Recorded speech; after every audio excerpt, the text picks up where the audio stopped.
Everyone, स्वागत है आपका आपके अपने यूट्यूब चैनल स्टडी विथ राजा साहब में। और आज हम 15 क्वेश्चन की प्रैक्टिस करेंगे। तो चलिए इसे स्टार्ट करते हैं। हमारा फर्स्ट क्वेश्चन है कि हमें अभिकर्मक बताना है कि किस अभिकर्मक के साथ जब हम फिनॉल की क्रिया कराएंगे तो हमें बेंजीन प्राप्त होगा, हमें ये बताना है। ठीक है, तो यहाँ पे आपके पास फिनॉल दिया है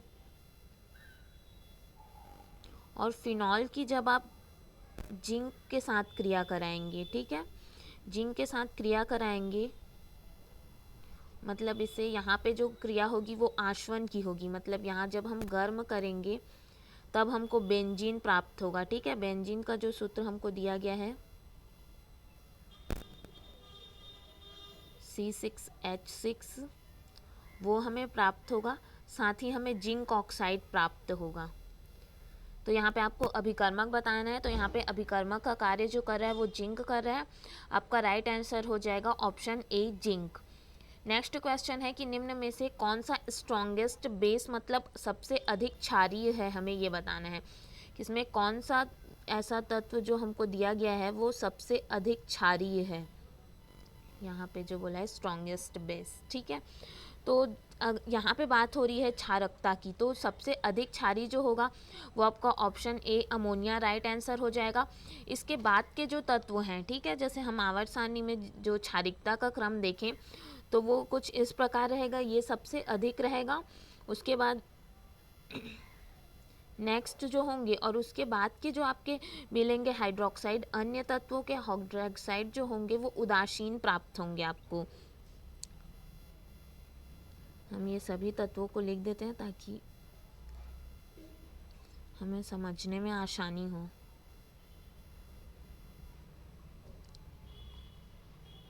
तो यहाँ पे जो आपको दिख रहे हैं ये सारे तत्व, ठीक है, इसमें जो आपका सबसे अधिक क्षारी होगा वो अमोनिया होगा। और इसके बाद के जो तत्व हैं, ठीक है, वो आपके जो ये सारे तत्व हो गए, ये सभी जो होते हैं वो धीरे धीरे उदासीन होते हैं, लगभग उदासीन मान सकते हैं आप इनको। तो आपका क्षारिकता का क्रम कुछ इस प्रकार से रहेगा कि सबसे पहले अमोनिया रहेगा और उसके बाद आपको जो फास्फीन दिख रहा है वो होगा और अन्य सभी तत्व जो होंगे वो उदासीन होंगे। नेक्स्ट क्वेश्चन हम देखते हैं कि ऑक्सीजन परमाणु का पानी में किस टाइप का संकरण होता है, हमें ये बताना है। तो जल का अणु H2 जो है उसकी आकृति जो होती है वो कोणीय होती है, ठीक है। और इसमें ऑक्सीजन परमाणु पर अगर हम देखें कि हमको बताना है कि ऑक्सीजन परमाणु पर किस टाइप का संकरण है, तो यहाँ पर आपका sp3 संकरण पाया जाता है, ठीक है। और sp3 संकरण ऑक्सीजन परमाणु पर जो 2 लोन पेयर इलेक्ट्रॉन हमको दिखते हैं कुछ इस टाइप का रहता है इसका संरचना। यहाँ पे ऑक्सीजन परमाणु पर जो आपको लोन पेयर इलेक्ट्रॉन दिखते हैं, इस लोन पेयर इलेक्ट्रॉन के कारण ही इसमें जो अगर हम एंगल की बात करें तो वो एंगल 109 डिग्री ना हो करके कुछ कम हो जाती है, लगभग 104 डिग्री की, ठीक है। तो यहाँ पे आपको पूछा गया कि कौन सा संकरण पाया जाता है, तो आपका राइट आंसर हो जाएगा ऑप्शन सी, sp3 संकरण। नेक्स्ट क्वेश्चन हम देखते हैं कि प्रकाश में ध्रुवण की घटना होती है। आपके ऑप्शन है ए, अनुदैर्ध्य प्रकृति की, बी, अनुप्रस्थ प्रकृति की, सी, कण प्रकृति की, या डी, इनमें से कोई नहीं। तो इसका राइट आंसर हो जाएगा आपका ऑप्शन बी, अनुप्रस्थ तरंग, क्योंकि अनुप्रस्थ तरंगों में ही ध्रुवण की प्रक्रिया की जा सकती है। क्यों की जा सकती है? क्योंकि अनुदैर्ध्य तरंग जो होते हैं हमारे, ठीक है, अगर हम देखें कि अनुप्रस्थ तरंग में क्या होता है, तो अनुप्रस्थ तरंग हमें सिंह और गर्त के रूप में चलती हुई दिखाई देती है। और वहीं अगर हम बात करें अनुदैर्ध्य त्वरण की, तो उसमें हमें संपीड़न और विरलन के रूप में चलती हुई दिखाई देती है। और यहाँ पे आपको ध्रुवण की घटना पूछी गई है, तो ध्रुवण सिर्फ और सिर्फ अनुप्रस्थ तरंगों में ही पाया जा सकता है, अनुदैर्ध्य में नहीं। तो आपका राइट आंसर हो जाएगा ऑप्शन बी। नेक्स्ट क्वेश्चन हम देखते हैं कि जब हम सेल्यूलोज को सल्फ्यूरिक अम्ल के साथ उबालते हैं तो हमको जो अंतिम उत्पाद मिलेगा वो हमें बताना है। तो सेल्यूलोज का फॉर्मूला हमको पता है, ये होता है C6H10O5, ये हमारा सेल्यूलोज का फॉर्मूला होता है, ठीक है। और इसको हम क्या बोल रहे हैं कि हमको सल्फ्यूरिक अम्ल के साथ इसको उबालना है, मतलब गर्म करेंगे जब हम हीट देंगे इसको सल्फ्यूरिक अम्ल के साथ, तब जो हमको अंतिम उत्पाद मिलेगा वो हमें बताना है। तो इस प्रक्रिया में हमको ग्लूकोज मिलेगा। ग्लूकोज का फॉर्मूला होता है C6H12O6। ये हमको इसके फलस्वरूप प्राप्त होगा। ठीक है, तो आपका राइट आंसर हो जाएगा option A glucose. Next question है कि प्रकाश विद्युत उत्सर्जन के लिए क्या आवश्यक होता है। तो सबसे पहले ये जान लेते हैं कि प्रकाश विद्युत उत्सर्जन की क्रिया क्या होती है। तो जब हम किसी धातु को एक नियत ऊर्जा देने पर, अगर हम मतलब हम उसको एक नियत ऊर्जा दे रहे हैं, तो उसमें हमें इलेक्ट्रॉनों का जब उत्सर्जन प्रारंभ हो जाता है, उस नियत ऊर्जा पर अगर इलेक्ट्रॉन उत्सर्जित होना प्रारंभ कर देते हैं, तो इस प्रक्रिया को हम प्रकाश विद्युत उत्सर्जन कहते हैं।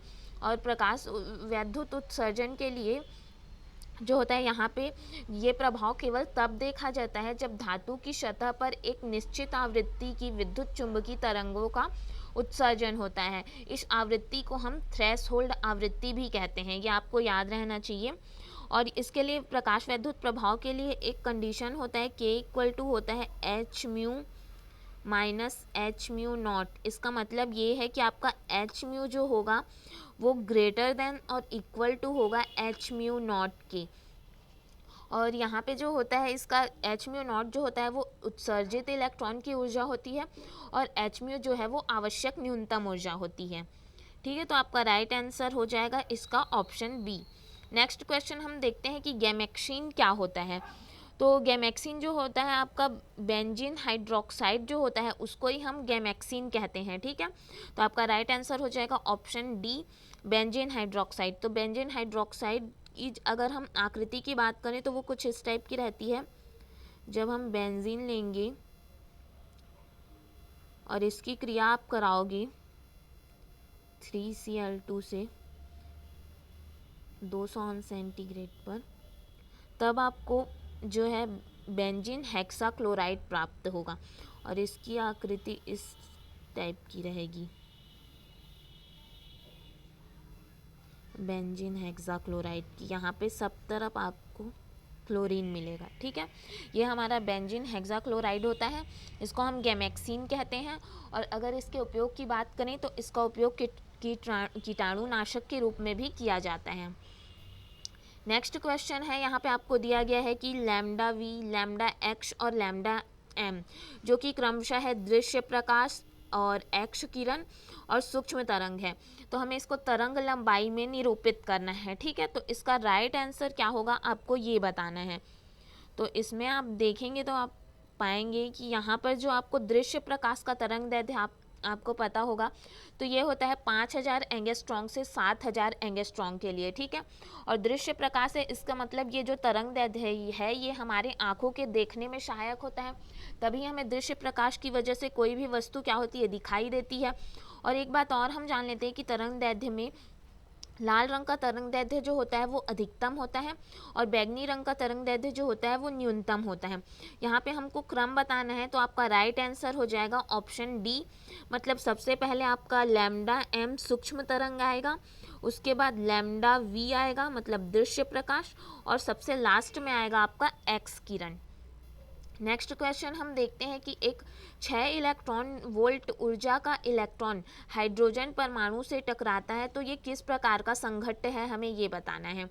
आपके ऑप्शन है ए पूर्णतः अप्रत्यास्थ, बी पूर्णतः प्रत्यास्थ, सी आंशिक प्रत्यास्थ, या डी आंशिक अप्रत्यास्थ।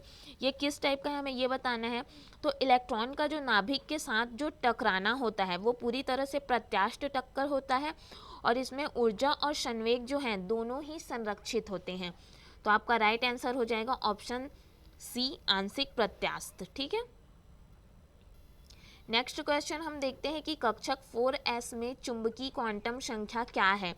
हमें चुंबकीय क्वांटम संख्या निकालना है। ठीक है, तो 4s ऑर्बिटल के लिए चुंबकीय क्वांटम संख्या निकालेंगे तो n की वैल्यू क्या होगी, यहाँ पे 4 होगी। n की वैल्यू 4 के लिए l जो होती है हमारी दिगंशी क्वांटम संख्या, इसका मान 0 होगा, और l जब 0 है तो m जो है मुख्य क्वांटम संख्या मुख्य चुंबकीय क्वांटम संख्या, इसकी वैल्यू भी क्या होगी, यहाँ पे 0 होगी। वहीं अगर हम s की बात करें स्पिन की, तो वो उसका वैल्यू क्या होगा, यहाँ पे प्लस माइनस हाफ के रूप में होता है। अब यहाँ पे हमको पूछा गया है चुंबकीय क्वांटम संख्या का मान, तो चुंबकीय क्वांटम संख्या का मान आपका 0 हो जाएगा। ठीक है, तो ऑप्शन डी इसका राइट आंसर हो जाएगा। नेक्स्ट क्वेश्चन हम देखते हैं कि किसी परमाणु में L की वैल्यू हमको दी गई है 2 और N की वैल्यू 3 दी गई है, तो उस उपकोष में इलेक्ट्रॉनों की संपूर्ण संख्या क्या होगी, हमें ये बताना है। ठीक है, तो संपूर्ण संख्या निकालने के लिए परमाणु के सब शेल में जो इलेक्ट्रॉन की संख्या होती है उसके लिए एक फॉर्मूला होता है, 4l+2 होता है। ठीक है, जहाँ पे l जो होती है उसकी दिगंसी क्वांटम संख्या होती है और l की वैल्यू यहाँ पे आपको दी गई है 2। ठीक है, उसको आप पुट कर लीजिए, तो 4 × 2 + 2 हो जाएगा। इसको करेंगे तो हमारे पास क्या आएगा, 10 इलेक्ट्रॉन। वही हमको पूछा है कि इलेक्ट्रॉन की संख्या क्या होगी, और जो 10 इलेक्ट्रॉन है वो किस में जाएगा, 3D में जाएगा। 3D10 होता है तो 3D में जाएगा, और ये पूरी तरह से जो है भरे रहेंगे। ठीक है, इसमें इलेक्ट्रॉन, जो इलेक्ट्रॉन होंगे टोटल 10 है, तो ये जो पूरे तरह से फिलअप रहेंगे।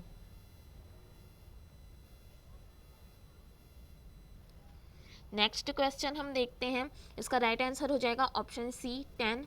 नेक्स्ट क्वेश्चन है कि परमाणु संख्या 24 वाला तत्व किस में स्थित है, हमें ये बताना है। आपके ऑप्शन है ए एस ब्लॉक में, बी पी ब्लॉक में, सी डी ब्लॉक में, या डी एफ ब्लॉक में।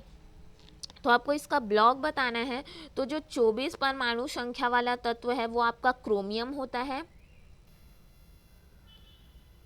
ठीक है, ये क्रोमियम होता है आपका। और इसकी अगर हम बात करें इलेक्ट्रॉनिक विन्यास की, तो इसका जो लास्ट होता है वो 3d5 और 4s1 होता है। ठीक है, मतलब ये जो है हमारा 3D ब्लॉक का तत्व होगा, और 3D ब्लॉक में जो तत्व आते हैं वो टोटल आपके 21 से लेकर 30 मतलब जिंक तक के जो तत्व होते हैं वो 3D ब्लॉक के तत्व होते हैं। ठीक है, तो आपका राइट आंसर हो जाएगा ऑप्शन सी। नेक्स्ट क्वेश्चन हम देखते हैं कि EDT में उप संयोजन संख्या क्या होती है, हमें ये बताना है। तो EDTA का फुल फॉर्म जो होता है आपका वो होता है एथिलीन डाइमेनिटेट। ठीक है, मैं लिख देती हूँ यहाँ पे, एथिलीन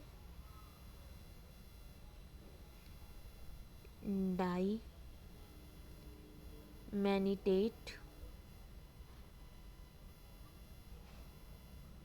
एथिलीन डाइमेनिटेट, और उसके बाद टी का होता है टेट्रा एसिटिक एसिड।